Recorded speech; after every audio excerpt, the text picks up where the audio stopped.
Hey there. Welcome back to Quick Tips. I'm your host, and today I'm going to be showing you how to make a cup of tea. So what you're going to need for this is some sort of cup, especially one that can withstand high temperatures. So you probably won't want to use just like a water glass, something with a handle. You're also going to need a tea bag. I use PG Tips, but you can use whatever brand you want.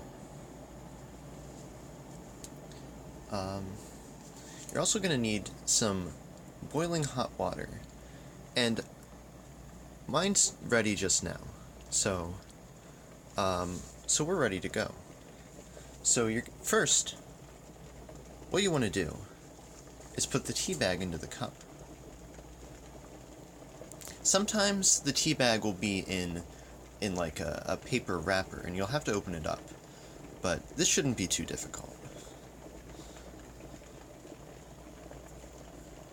Alright, so our water's boiling pretty nicely now, so we'll turn that off.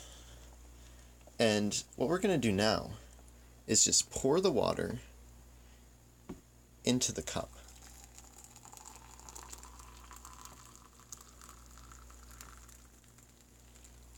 Just until it's full. Alright, so now all the hard part's done. Now we just have to wait. Probably about 2 to 3 minutes, depending on how strong you want your tea to be. So, I'll come back when that's ready.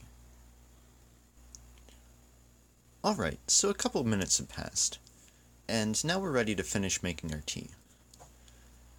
So, first what you need to do is pull that tea bag out of the tea. Sometimes your tea bag will have a little string attached that'll make it a lot easier, but these ones you've got to kind of reach your fingers in, and it might burn a little bit. And then, with the tea bag, you can just throw it away, or if you want to be more environmentally friendly, you can always compost this. So now your tea's ready to drink, but some people like to add things to their tea. I like a little bit of sugar in mine. So what I've got here is a spoonful of sugar, and I'm just gonna drop that in there and stir it around. You might also want to add some milk or cream to your tea, but personally I don't really like it. And that's it. You've made a cup of tea. Thanks for watching.